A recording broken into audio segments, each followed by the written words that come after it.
Buenas noches, hermanos. Vamos a comenzar el servicio de estudio bíblico y vamos a hacerlo con un himno, como siempre hacemos. Vamos a cantar el número 487, Las pisadas del Maestro. Vamos a cantar la primera, la tercera y la cuarta estrofa, estas tres estrofas, primera, tercera y cuarta estrofa del himno 487, Las pisadas del Maestro.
Padre nuestro que estás en tu santa gloria, mi Señor.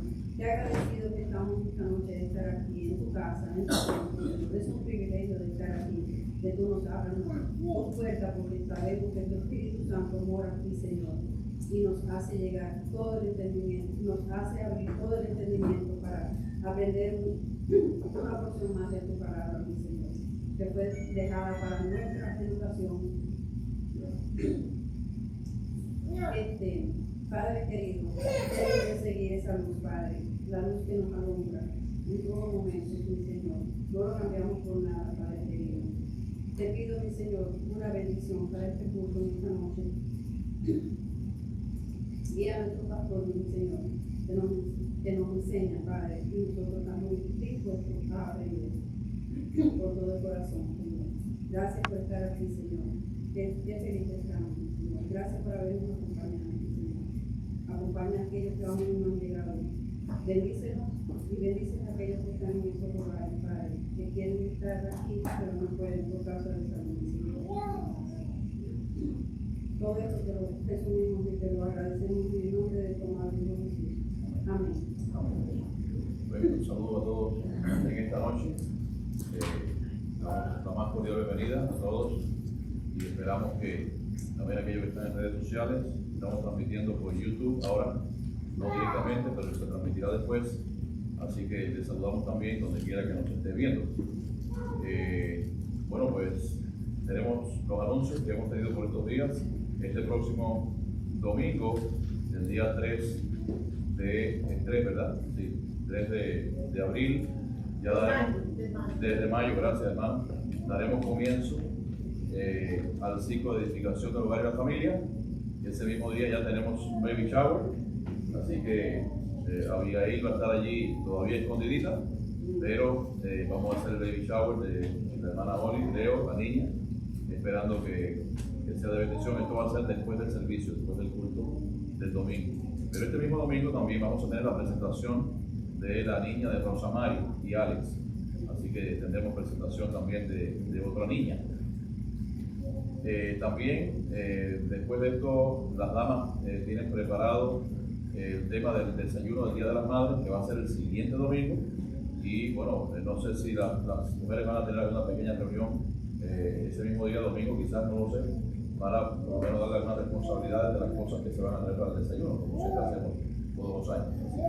Así que sí tenemos algo que decir, y es que las mujeres tienen que hacer, en este caso, una cooperación, porque hay muchas damas que pertenecen a este departamento de los eventos especiales que han tenido diferentes circunstancias. Por ejemplo, la hermana Vicky está ahora con el tema de su hermana, la hermana Carmen depende de si la trae, quién la pueda traer, la hermana Evarita no está aquí tampoco, y entonces bueno, la misma Libertad que está con sus problemitas y en estos días ha estado un poquito enferma, y entonces bueno, es necesario que algunas mujeres de aquí de la iglesia se acerquen para cuadrar bien todas estas cosas para que este Día de la Madre y este desayuno sea de bendición.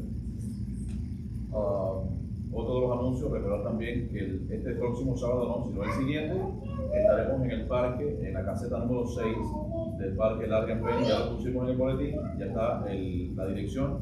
De todas maneras, este domingo vamos a repetirla. En caso de que alguien no sepa cómo ir, por favor puede venir también aquí a la iglesia, y de aquí de la iglesia vamos a salir. Y bueno, puede salir con nosotros, y así, aunque muy cerca, muy cerquita aquí, pero bueno, el que no sepa pues puede contar con nosotros y nos llama también en caso de que tengan alguna dificultad. Recordar también el pago del campamento. Ya unos cuantos hermanos han hecho el pago, así que los que no lo han efectuado todavía, acérquense al hermano David este domingo, y si hoy lo tiene también puede acercarse a nosotros para poder efectuar este pago y empezar ya a hacer las gestiones de llevarle el dinero, porque recuerden que tenemos que hacerlo antes del campamento, por lo menos, no sé si no recuerdo si son 15 días antes o una semana antes del campamento, así que tenemos que llevar el dinero completo. Así que por favor, pónganse en contacto con el hermano tesorero o con nosotros para estos temas. Bien, estos son los anuncios. Últimamente creo que recibimos una noticia que hay una tía de Madrid que está un poco enferma, así que estaremos hablando también por ella. No sé cómo se llama, yo le pregunté, pero parece que no voy tiempo en decirle. ¿Cómo es que se llama? Emma, con G. Sí. Emma, es hermana de Luis. Hermana de Luis, Emma. Sí, ella está con Emma, ahora mismo creo en el hospital, en el Baptist. Así que estaremos hablando por ella. ¿No ha sabido cómo siguió? No ha sabido. Ya después sabremos con más detalle. Vamos a buscar ahí en nuestras Biblias, en Apocalipsis, en el capítulo 12. Cuando lo tenga, por favor, pónganse en pie. Vamos a leer de manera alternada. Bueno, vamos a leer todos juntos, porque son los primeros 6 versículos de este capítulo 6, de este capítulo 12, del 1 al 6. Apocalipsis 12, del 1 al 6.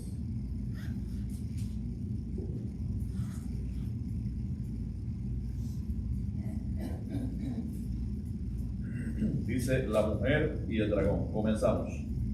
Apareció en el cielo una gran señal, una mujer vestida de sol con la luna debajo de sus pies, y sobre su cabeza una corona de 12 estrellas.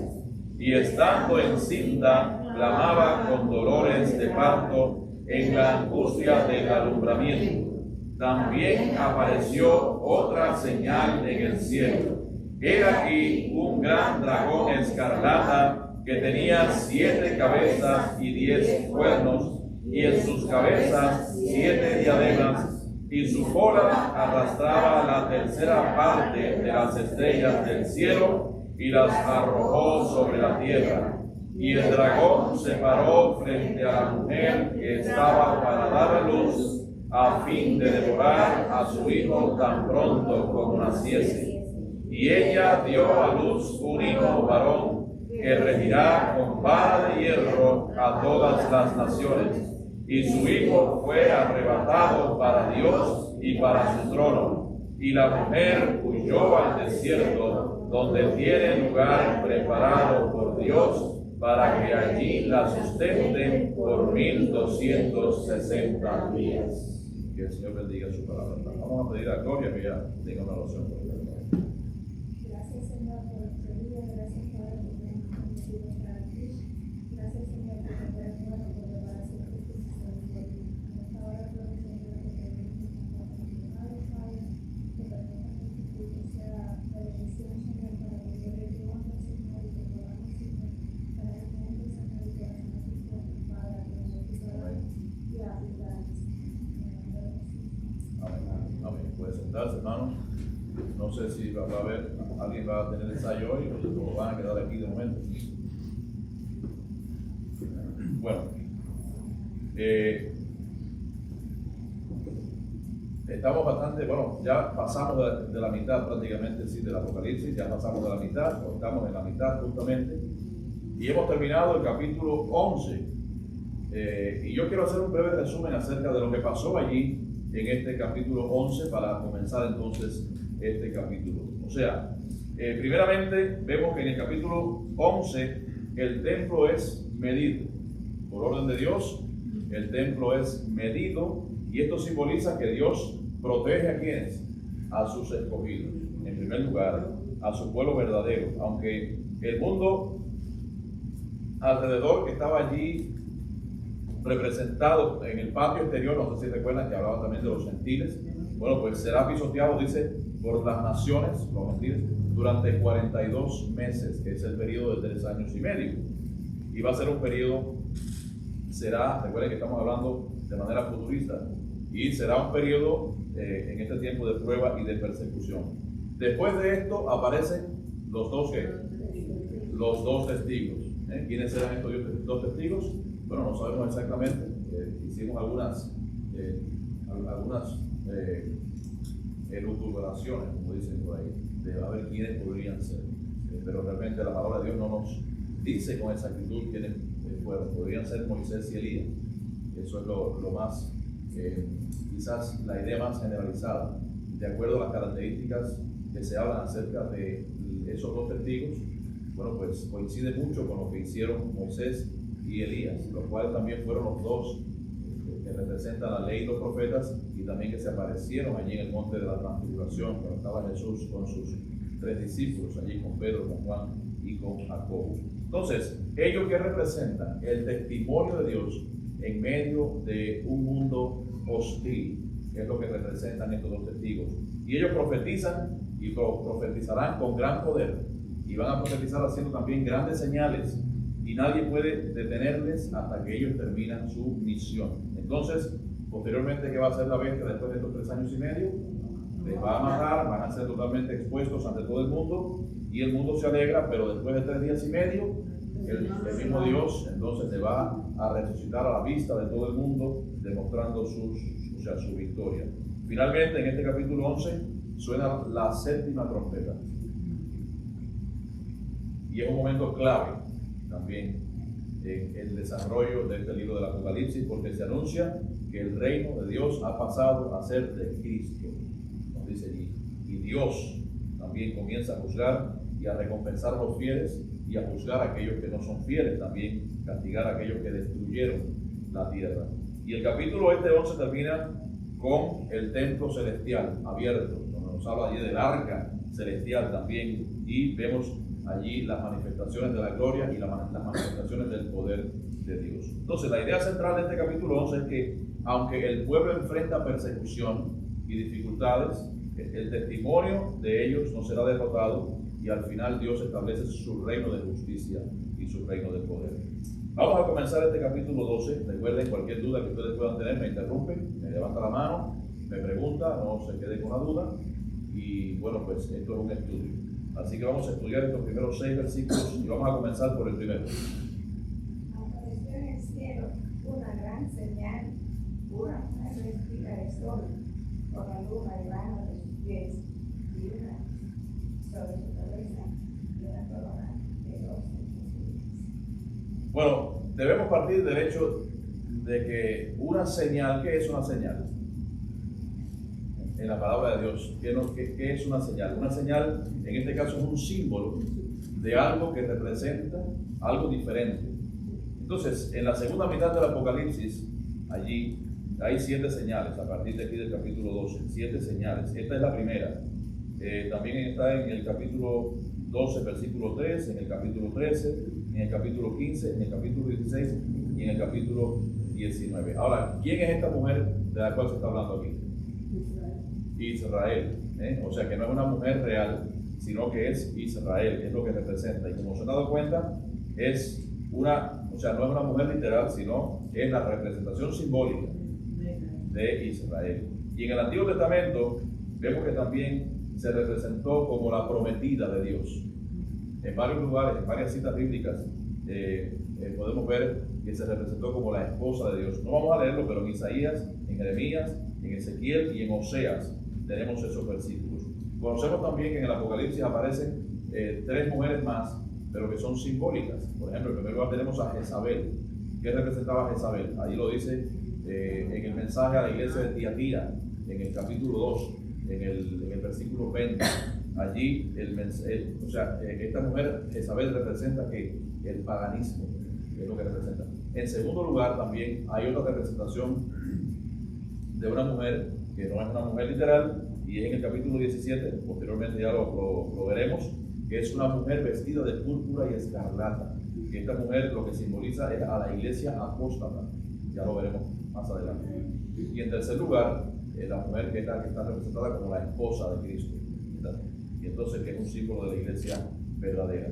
Ahora, volviendo a este versículo 1 que se ha leído, y todo el contexto nos aclara que esta mujer no representa a la iglesia, sino que representa a Israel. Fíjense que hay diferencias ahí, ¿verdad? Hace alusión a la gloria, hace alusión a la dignidad y hace alusión a la posición exaltada de quién, de la nación de Israel, pero de aquellos que van a ser salvos. Entonces, la descripción es clara, dice aquí que está vestida de sol, con la luna ¿dónde?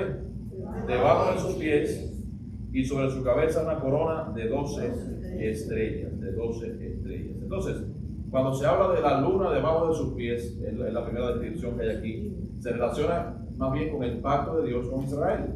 Recuerden que en el Antiguo Testamento hay muchas aseveraciones y muchas alusiones con relación a los temas de la luna. Se habla mucho, sobre todo de la luna nueva. ¿Y a qué se hace referencia cuando habla de las 12 estrellas? A los 12 apóstoles, perdón, a las 12 tribus de Israel. Exactamente. A las 12 tribus de Israel. Y en conclusión, el sol, la luna y las estrellas, ¿qué exhiben? En primer lugar, podemos decir que exhiben la gloria de Dios. Es lo que exhiben. ¿Qué dice el Salmo? No recuerdo cuál es el Salmo. Los cielos cuentan, el 19. El Salmo 19. Los cielos cuentan la gloria de Dios. Y el firmamento anuncia la obra de sus manos. Exacto. Entonces, allí estas cosas exhiben la gloria y el dominio que se le ha prometido a la nación de Israel en el reino venidero. Eso es lo que significa. Vamos a ver el versículo 2. Estando en cinta, clamaba con dolores de parto, en la angustia del alumbramiento. No es la primera vez que en la Biblia se menciona el tema del alumbramiento por parte de esa mujer con dolores de parto.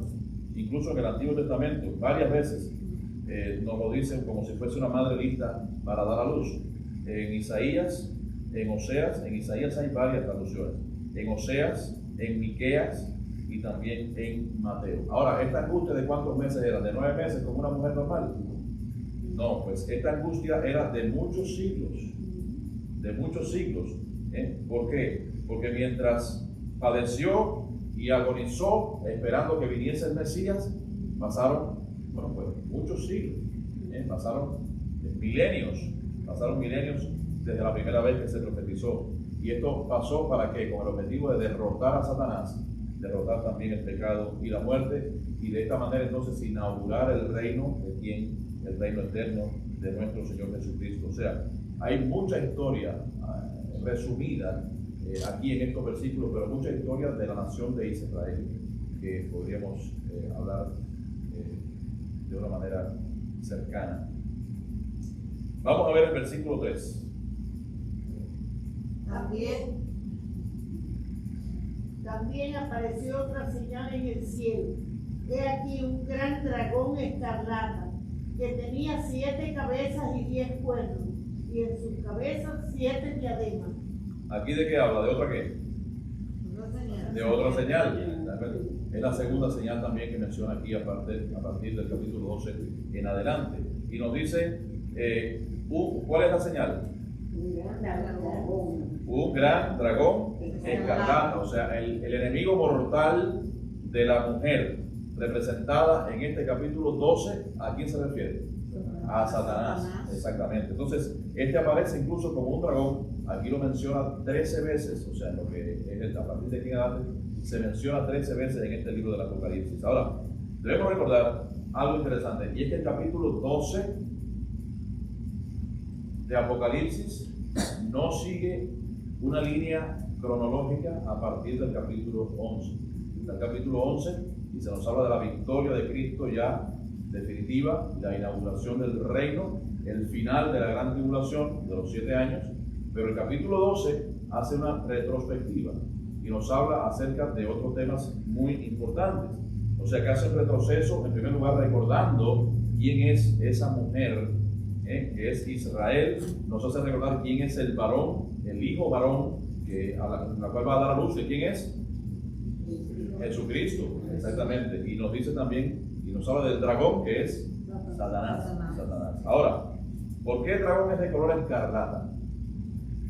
Eso no tiene mucho significado, pero sí tiene significado. ¿Por qué? Porque el color de la sangre, ¿cómo es? Escarlata, el color de la sangre. Esto indica derramamiento de sangre. Recordemos, y estoy apelando un poco a la memoria ahora, me parece que lo que dice en Juan 8, me parece que es el versículo 44, Juan 8, 44, donde nos dice que el diablo ha sido homicida desde el principio. Exactamente. Entonces, nos dice allí este versículo, que tenía 7 cabezas, 10 cuernos, y en sus cabezas 7 diademas. Por supuesto que esto también es un lenguaje figurado. ¿Por qué se lo digo? Porque fíjense, aquí está describiendo que Satanás ha tenido dominio ¿sobre quién? Sobre 7 reinos paganos anteriormente y sobre 10 reinos paganos en el futuro. Bueno, pues, ¿dónde está eso? Está en Daniel. Está en Daniel escrito allí. Desde el principio siempre hemos dicho que el libro del Apocalipsis tiene mucho que ver con Daniel, con lo cual tenemos que ir a Daniel para que nos aclare ciertas cosas que hay aquí en el Apocalipsis. Por ejemplo, en Daniel 7:7, Daniel 7:20 y Daniel 7:24 nos habla acerca de esto. 3 hermanos, por favor, que me lean estos versículos. Daniel 7:7, otro hermano Daniel 7:20 y otro hermano Daniel 7:24. Después de eso miraba yo en las visiones de la noche, y he aquí la 4ª bestia, espantosa y terrible, y en gran manera fuerte, la cual tenía unos dientes grandes de hierro, devoraba y desmenuzaba, y las obras hollaba con sus pies, y era muy diferente de todas las bestias que había antes de ella, y tenía 10 cuernos. Sí, otro hermano que lea el versículo 20 y otro el 24. Asimismo, acerca de los 10 cuernos que tenía en su cabeza y del otro que le había salido, delante del cual habían caído 3, y este mismo cuerno tenía ojos y boca, y hablaba grandes cosas y parecía más grande que sus compañeros. 24. Sí. Y los 10 cuernos significan que de aquel reino se levantarán 10 reyes, y tras ellos se levantará otro, el cual será diferente de los primeros, y a 3 reyes derribará. Ahora, se dan cuenta, aquí hay una aclaración un poco más amplia de lo que significan estas cosas. Entonces, no hay mucha claridad acerca de quiénes podrían ser los 10 reinos, porque bueno, hay muchas también personas y muchos estudiosos aparentemente que dicen, no, los 10 reinos son estos países, este país, el otro, la Unión Europea, otros piensan que es la alianza no sé cuánto. Y realmente, hermanos, por una parte, fíjense, algunos piensan que estos reyes, estos 10 reinos, se relacionan con las divisiones del Imperio Romano, pero que fueron esas tribus europeas antiguas que actualmente ya ni siquiera existen. Ahora, lo que sí podemos decir, de acuerdo a lo que vemos aquí en el contexto, que no son países actuales. Eso es para tenerlo en cuenta. O sea, representan un proceso histórico y fue un proceso que ya se realizó su cumplimiento. Y hay personas que piensan, algunos estudiosos, que dándole también un enfoque futurista, que estos 10 reyes serían una futura alianza, pero una futura alianza más bien política que aún no está completada, que aún no está formada. Y podrían ser naciones, o podrían ser bloques también de naciones en los tiempos finales. O sea, no hay una claridad acerca de esto. Ahora, 7 cabezas. ¿Qué significa la cabeza? La plenitud. Es lo que significa, la autoridad, el poder. O sea, las 7 cabezas, entonces lo que significan son las muchas estructuras y formas de dominio, formas de gobierno. Entonces, los 10 cuernos, fuerza política o el poder gobernante. ¿Qué significan las coronas? La autoridad real. La autoridad real o el gobierno también significan las coronas. En conjunto, esto sería el poder espiritual de Satanás. Fíjense cómo se organiza Satanás para intentar vencer. Pero él sabe que como él piensa que puede vencer, más bien, pero lo que no sabe es que está derrotado completamente. Y entonces, esto significa el poder espiritual de Satanás operando a través de todos los sistemas del mundo, como ya ha estado haciendo desde un principio.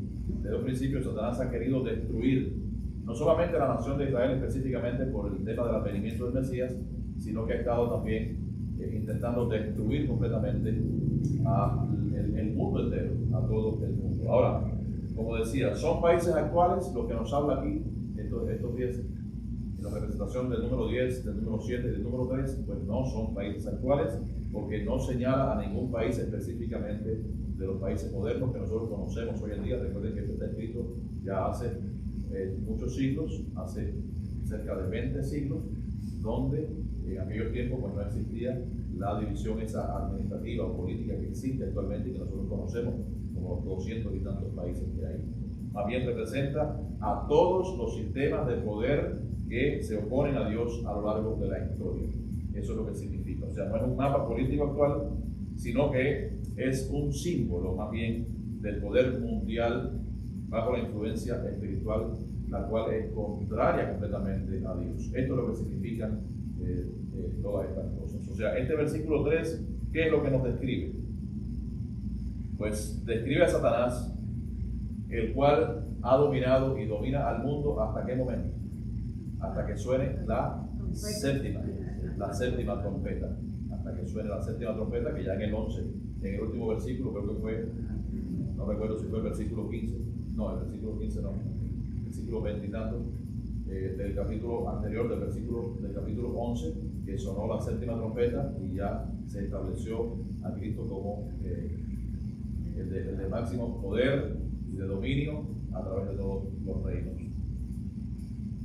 No sé si es el versículo 15. Bien, vamos a ver el versículo 4.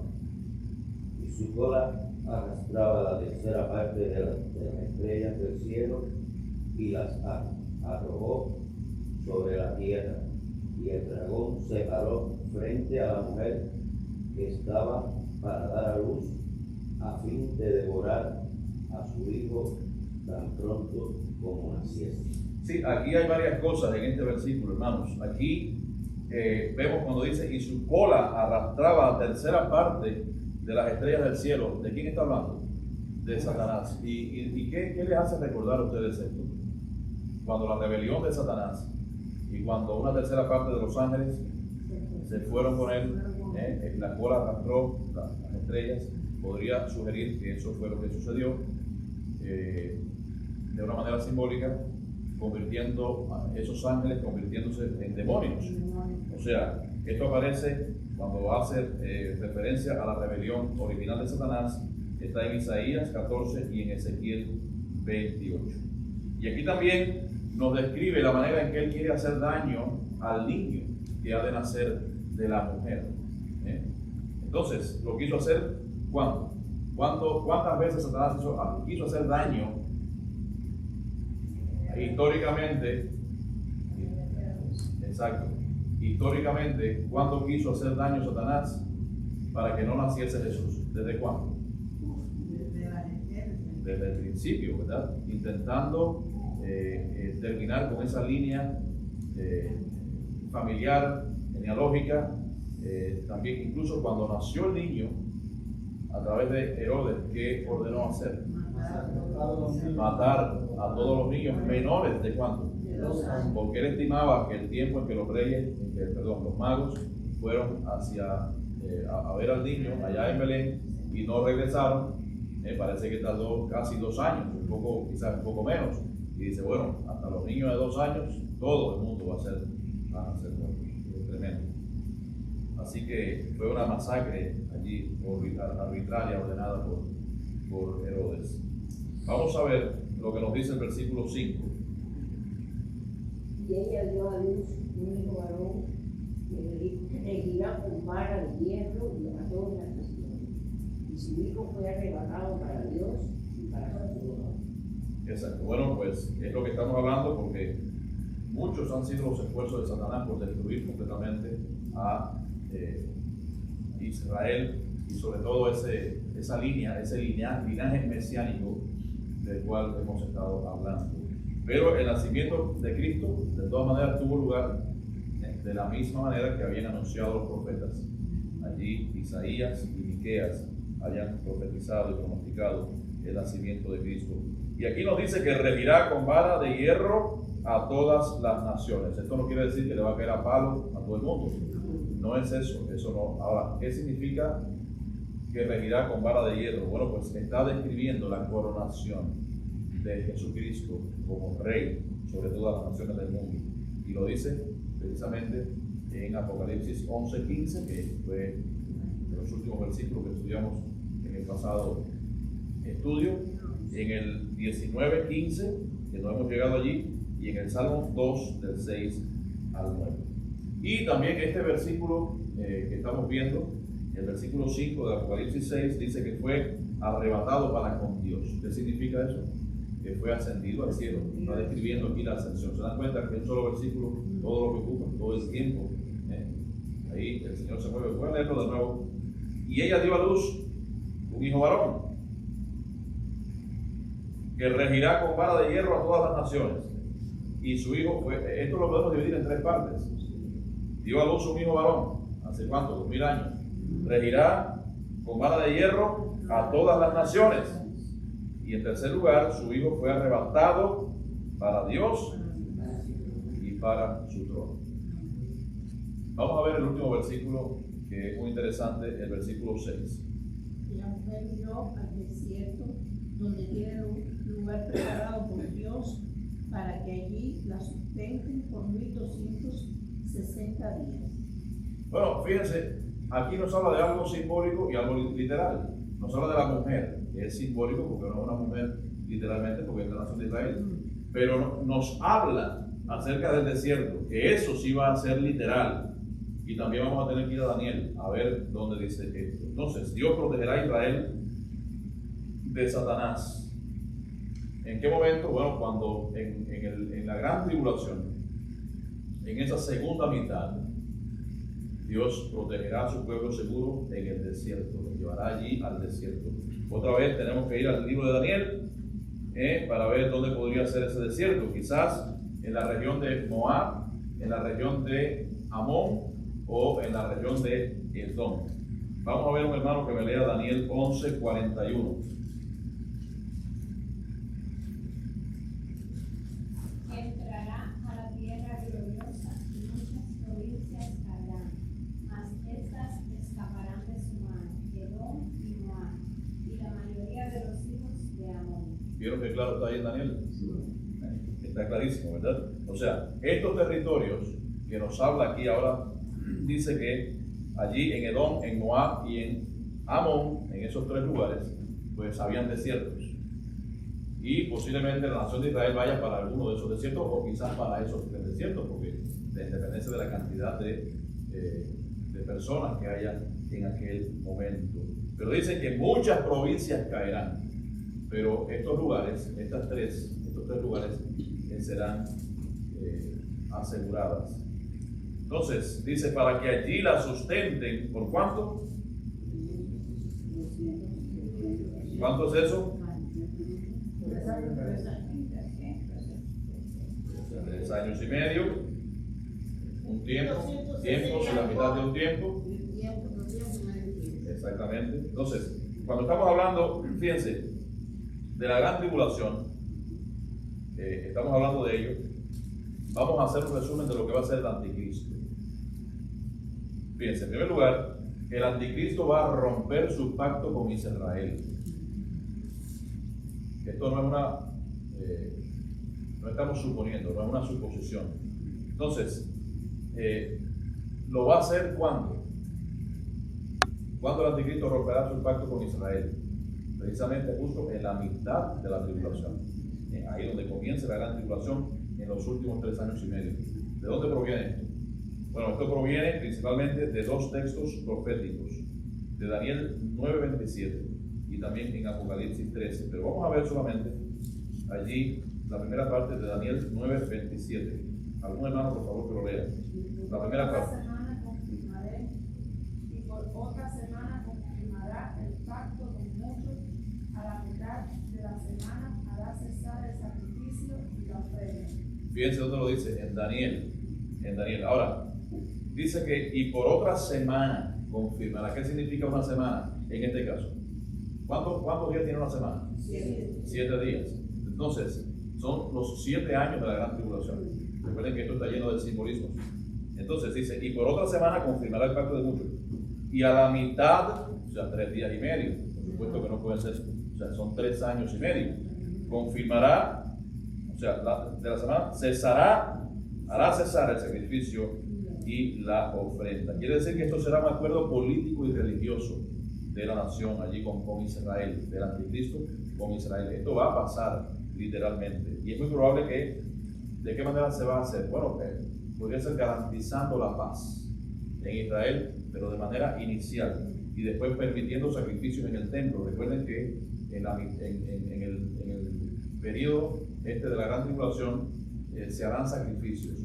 Ahora, hay algunos estudiosos que sugieren que no son sacrificios reales como se hacían en el Antiguo Testamento, porque ya Cristo pagó una vez por todo, por todas las veces el sacrificio, y no hace falta hacer más sacrificios. Entonces ellos estiman que podrían ser sacrificios más bien de adoración, sacrificios de adoración, sacrificios de ofrenda y no sacrificios literales. Entonces, este mismo versículo de Daniel nos dice que a la mitad de la semana cesará, y a la mitad de la tribulación cesará el sacrificio y la ofrenda. Esto significa que romperán ese acuerdo que hubo entre el anticristo y la nación de Israel, pero se hará de forma repentina, de forma brusca, y tomarán el control de todo el sistema religioso, el anticristo y también sus allegados, sus representantes. Y a partir de aquí habrá, de acuerdo a lo que nos dice la palabra de Dios, una persecución a los judíos de una forma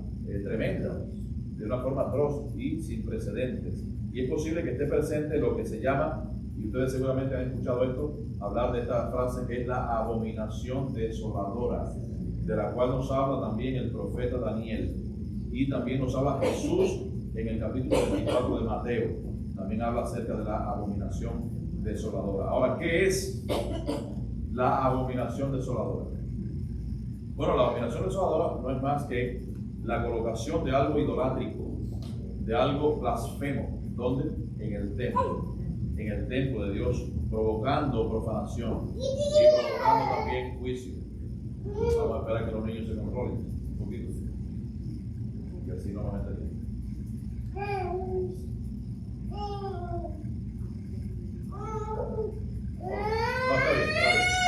está bien, no se preocupen por los Los niños tienen que comportarse como niños, así que no se... Bien. Ahora, la abominación desoladora. Muchos piensan que la abominación desoladora ya ocurrió. ¿Cuándo? Dicen ellos.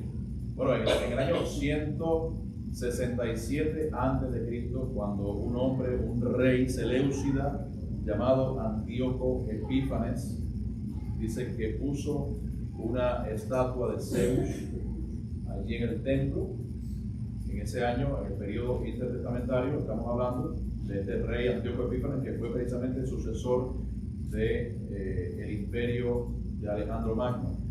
Y también allí en el altar sacrificó un cerdo, o sea que era precisamente una blasfemia tremenda, y sobre todo para la nación de Israel, para Dios. Dice que fue una cerda que se sacrificó en aquel lugar. Pero bueno, la posición que nosotros pensamos que es que la abominación desoladora será no en aquel momento, sino que la abominación desoladora como tal será específicamente a la mitad de la gran tribulación. Y allí muchos judíos, de acuerdo a lo que nos dice la palabra de Dios, huirán, correrán por salvar sus vidas, pero Dios les preservará en esos últimos 3 años y medio, en esos últimos 1260 días, que son los 3 años y medio, o los 42 meses, que son los días que pertenecen a la gran tribulación. En la Biblia hace una separación. La gran tribulación, o sea, la primera es la tribulación, donde están todos los juicios, y después la gran tribulación, que son los últimos 3 años y medio. Así que vamos a dejar el estudio hasta este versículo. El próximo miércoles, a partir del versículo 7, estaremos hablando acerca de, entre otras cosas, por supuesto, de una batalla en el cielo entre Miguel y sus ángeles contra el dragón, y habrá muchas cosas interesantes también aquí en esta segunda parte de este capítulo 12 del Apocalipsis, que cada vez es más fascinante, y entramos en cosas interesantes que les recomiendo que no tengan ningún tipo de miedo, porque hay personas que leen el Apocalipsis y les da miedo. Ahora, ¿por qué? En primer lugar, porque la iglesia, amados hermanos, será levantada antes que ocurran todos estos acontecimientos.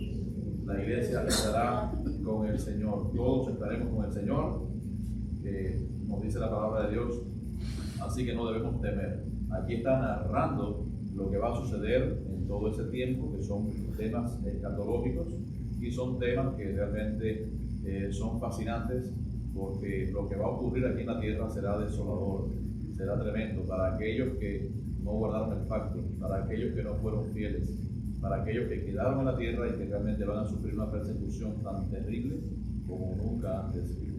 Si hay países actualmente que están sufriendo situaciones terribles, como por ejemplo los países musulmanes, también países por ejemplo como Nigeria, que está acabando literalmente con los cristianos, queman las iglesias con los cristianos dentro, sin permitir que salgan. Las masacres y la cantidad de cosas que se hacen allí son cosas que no se pueden decir frente a cámara, porque si lo pones en redes sociales te lo censuran, te lo banean y no puedes ponerlo. Pero son una cantidad de cosas terribles que están pasando. Sin embargo, eso no se compara con la cantidad de cosas que van a suceder en este periodo de la gran tribulación.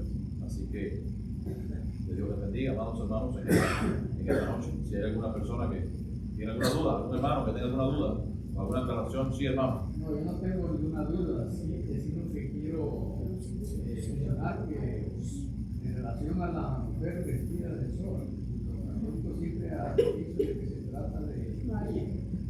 Sin embargo, el versículo 37:9 de Apocalipsis dice enfáticamente, o nos hace ver de que José habiendo tenido un sueño de que el sol, la luna y 2 estrellas se inclinaban ante él.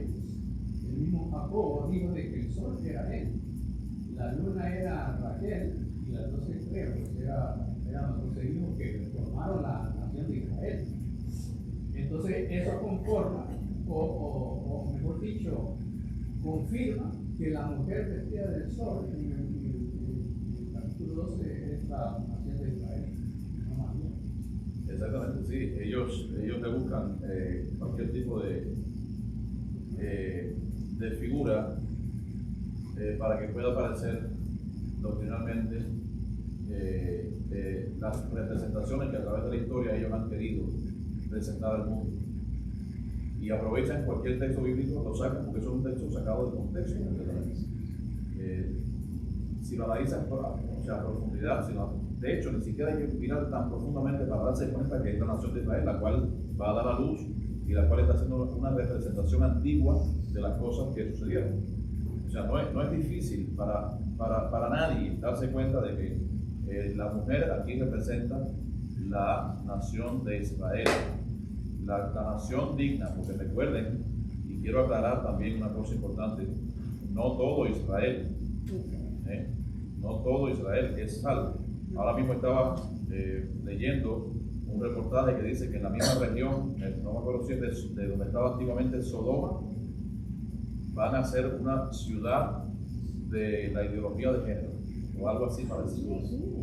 Una ciudad dedicada. ¿Alguien escuchó eso? Sí, y están preparando el festival de género estos días. Exactamente. Entonces, por supuesto, son israelitas también. Son israelitas. Entonces, no podemos, porque muchas veces cuando hablamos de la nación de Israel, nos hacemos una idea, hay muchos que nos hacen una idea, que es todo el mundo.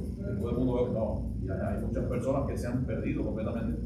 Otros que ni siquiera, tienen en su mente la ortodoxia judía, no la practican. La ortodoxia judía es la que determina que todavía el Mesías no ha llegado, no ha venido, ellos están esperando todavía un Mesías. O sea que hay muchas facciones, muchos grupos allí en la nación de Israel actualmente, que muchos no les interesa absolutamente nada de las Escrituras, nada, absolutamente, no conocen. Precisamente el día, creo que fue el 7 de octubre de hace como 3 años que hubo los atentados del grupo de Hamas, allí por el sur oeste de Israel. Esa gente estaban celebrando también, no sé si era el día del orgullo, no me acuerdo qué cosa, fiestas paganas, y había, no sé si era un Buda o alguna estatua allí en aquel lugar. Entonces, está hablando la palabra de Dios del remanente de Israel. Cuando nos habla aquí acerca de la nación de Israel, de aquel remanente que va directamente a creer en Cristo. Una vez que ellos vean lo que está pasando, bueno, pues ese grupo pues, es el que va a ser elegido, el que está elegido para estos acontecimientos. Queremos que fuese todo el mundo en ese momento, una vez que se levanta la iglesia, que se dé cuenta la nación de Israel. Entonces, posiblemente sea en su mayoría, pero no podemos decir con certeza que son absolutamente todos, porque lo que está pasando actualmente allí, hay que ir a Israel. Y aquí hay unos cuantos que han ido a Israel. Lo que pasa es que solamente, claro, te llevan en una boba de turismo, en un lugar, a los lugares específicos, pero las otras zonas, pues no se puede ver. Recuerden que hay casi 10 millones de habitantes en Israel, que es un punto allí en la zona del Medio Oriente. Así que, exactamente. Así que el Señor es el que tiene todo en control y hay preguntas que no tenemos respuestas. Realmente hay cosas que no aparecen en la Biblia y no podemos un poco hacer, exactamente, no podemos hacer ningún tipo de programa futurista en nuestras mentes pensando que puede hacer esto o lo otro. Cada vez que nosotros argumentamos y decimos que podría suceder esto, no lo categorizamos directamente con lo que la palabra de Dios nos dice, quiero decir que nosotros no, en sentido general, pues no afirmamos categóricamente que estas cosas podrían ser esto y son estas. O sea, no podemos afirmar con certeza las cosas que la palabra de Dios no nos dice. Eso es lo que he querido decir. Hay muchos grupos que lo dicen que sí y afirman. Hay muchas cosas que ya veremos posteriormente también en el Apocalipsis. Hay muchos grupos que afirman, sí, esto significa esto. Pero ¿cómo lo sabes? No, por lo que me parece que dicen no sé qué lugar. Entonces tenemos que tener mucho cuidado al hacer ese tipo de consideraciones, que podemos entonces caer en cosas y en temas que realmente no son reales. Podemos solamente pensar, tener un pensamiento. Por eso cada vez que nosotros interpretamos algo de la palabra de Dios, la interpretación personal tiene que ser algo que lo digamos directamente aquí. Esta es mi consideración, no lo que dice la palabra de Dios, porque la verdadera interpretación de la Biblia, ¿quién la tiene? El mismo Espíritu Santo, que fue quien reveló a cada uno. Exactamente. Entonces, Dios lo hizo para nuestro interés, para comprender lo que nosotros tenemos en la palabra de Dios, pero no para irnos más allá. Si nos vamos más allá, si leemos entre líneas, si hacemos todas esas cosas, solamente pensando en que podría ser mi interpretación, pero no es la interpretación final de la palabra de Dios. Así que siempre estaremos hablando de la palabra de Dios. Cada vez que menciona algo literal, lo diremos. Cada vez que menciona algo que no es literal, pues también lo diremos. Y también, cada vez que la palabra de Dios hay algo para nosotros oscuro, que Dios nos reveló, como por ejemplo los testigos, etcétera, muchas cosas que nos reveló, pues entonces tenemos que conformarnos con lo que la palabra de Dios nos dice. ¿Alguien más? Sí, hermana. Pastor, en la Biblia sí se habla del tercer templo, ¿verdad? Que los judíos quieren hacer para que el anticristo se siente y clame al nombre del Señor. Nosotros no vamos a ver tampoco. Sí, pues, No vamos a ver tampoco la construcción del tercer templo. Sí, por ahí sale de que ya está todo prehecho. Sí, pero hay quien dice, porque eso es otra Sí. de las cosas que hay personas que dicen que ya los planos, hay quien dice que está desde el tercer templo, están hechos, etcétera. Pero bueno, eso no lo dice la Biblia, no lo dice exactamente la Biblia, o sea que hasta donde nosotros llegamos no podemos. Sí, claro. Mi pregunta aquí, volviendo a llegar ahí, a que por ejemplo, eso va a estar ya cuando el anticristo venga, Sí. puesto que él se va a sentar en ese tercer templo, que Sí. ellos creen que es el templo de Dios a su forma, ¿no? Sí, Eso es lo que bueno, creen. eso es un detalle interesante que todavía no hemos llegado ahí. Sí, yo sé que más adelante, pero No bueno. hemos llegado ahí, pero es un tema interesante porque recuerden que el anticristo, cuando rompa su pacto con Israel, cuando rompa el pacto, que es lo que estábamos hablando hoy específicamente, que es a partir de los 3 años y medio en adelante. Entonces, bueno, pues pensamos que por supuesto que ya el templo esté restaurado y que esté en el lugar donde está establecido que esté. Y bueno, pues Volver a ser donde estaba sí, ahora la. sí, suponemos eso. Sí, suponemos eso. Sí. Ya entraremos, ese es un tema de más adelante, un tema que vamos a profundizar un poquito más adelante. Veremos, incluso es interesante porque hay muchas cosas con relación a eso. Hay gobiernos que están involucrados en esto, organizaciones también mundiales de mucho dinero que están involucrados en esto. ¿Por qué? Porque Satanás se está moviendo todo. Y eso es realmente pues auspiciado y visto desde arriba por Dios, permitiendo solamente lo que Dios permita, o sea, lo que Dios quiera que vamos. ¿Sí? ¿Alguien?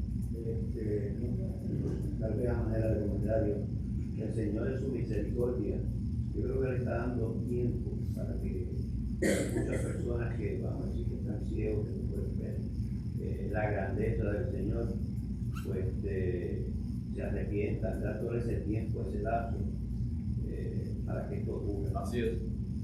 Hay un versículo que dice: el Señor no retiene su promesa, según algunos la tienen por tardanza, sino que es paciente, no queriendo que nadie se pierda, sino que todos procedan al arrepentimiento. Entonces, he escuchado de boca de algunas personas que se dicen predicadores, que ¿qué es eso de que el Señor viene ahora? Blasfemando, precisamente contra la palabra de Dios. Sí. Blasfemando. Y entonces, bueno, uno de ellos es el famoso Dante Gebel, ese señor que fue ungido como pastor en una ceremonia de otro similar a él. Fue ungido como pastor. Vas a pastorear sobre no sé cuántas naciones, no sé cuántas personas, vas a pastorear. Sin embargo, hace como 4 o 5 días él salió diciendo: yo no soy pastor, lavándose las manos. Yo no soy pastor. Y entonces la cantidad de cosas y de argumentos que este señor habla son para taparse los oídos, porque es una cantidad de blasfemias una tras otra.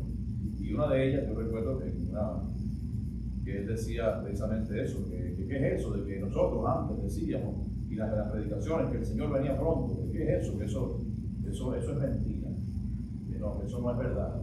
Y que nada, y que el Señor todavía tarda y que el Señor todavía, o sea, sin guiarse realmente por las promesas de la palabra de Dios, que ya actualmente, en lo que hemos visto, ya todo está cumplido y todo está preparado para que el Señor venga. En cualquier momento el Señor podría venir, en cualquier momento. Ya todo está absolutamente, actualmente, en este año 2016. Entonces, él dice que el Señor se ha tardado, que el Señor, y la cantidad de barbaridad de cosas que ha dicho ha sido terrible. Y entonces parece que nadie le ha dicho a él, o a lo mejor no le conviene, hablar de ese texto. Porque el Señor no retarda su promesa. Él dice que sí, el Señor sí está retardando su promesa. Pero dice que el Señor no retarda su promesa, como algunos, incluido él, la tienen por tardantes, sino que es paciente porque quiere que todo el mundo se arrepienta. Entonces hay mucho, la juventud y muchas personas mayores también, están muchas veces ilusionadas con las palabras de este Señor. ¿Por qué? Porque tiene facilidad de palabra, porque es un hombre que está instruido, un Señor que ha sido educado en esa forma de ser, pero lo ha hecho para mal en vez de hacerlo para bien. Y entonces, bueno, pues yo recomiendo que si usted ve alguna predicación de él o algo de eso, que la parte ni siquiera la escuche. Ni siquiera la escuche porque realmente las cosas que está diciendo son blasfemas. Ha hecho Dante que es un argentino. Sí, así que, y como él también hay muchos otros también que son iguales. Entonces la cantidad de... Entonces hay personas que simpatizan con el Señor, simpatizan con Dios, pero no son cristianos. Y lo escuchan a él y quedan fascinados. ¿Por qué? Porque no conocen la palabra. No conocen la palabra. La cantidad de barbaridades que dice entonces lo hace para atraer a las personas y para agradarle el oído a las personas. En vez de hablarle del pecado, en vez de hablarle del infierno, en vez de hablarle del sacrificio de Cristo, en vez de hablar de la parte central de lo que significa ser un cristiano, él se anda por las ramas y empieza a hablar de cosas que y entonces fascina a la gente con toda esa palabrería y la gente entonces le escucha y lo tiene como un Dios. Mucha gente lo tiene como un Dios. Pobre de esa gente que endiosa a los hombres. ¿Alguien más? Bueno, vamos a recoger nuestras ofrendas. Entonces vamos a pedirle a Leonardo que nos ayude y a Arturo.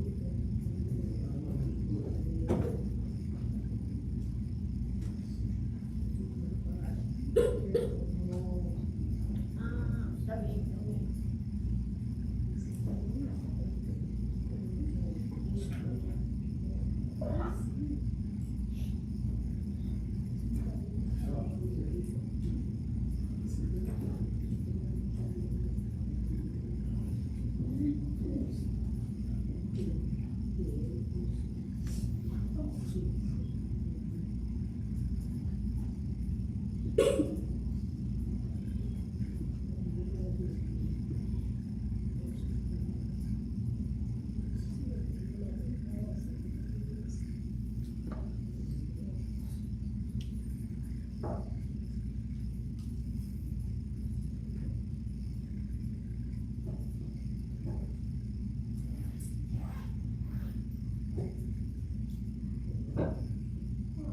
Si quieres darle a Manuel para que...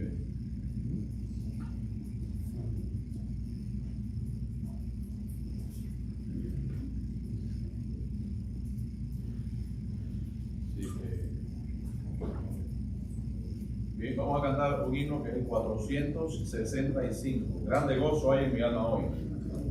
465.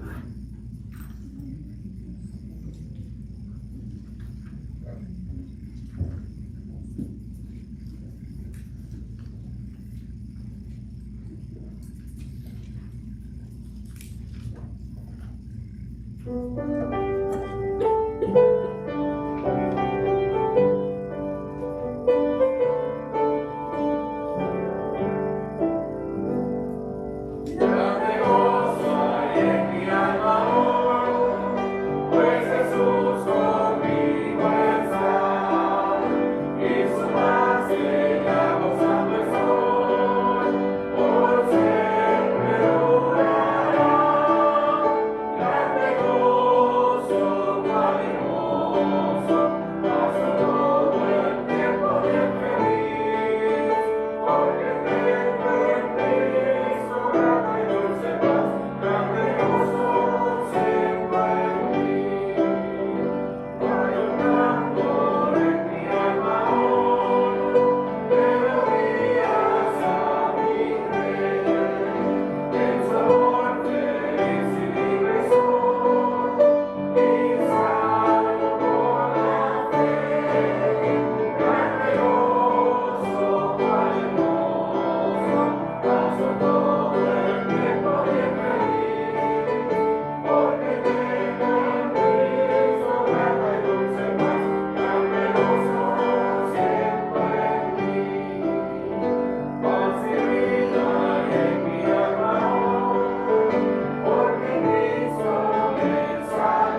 aprender tu palabra cada día más y más.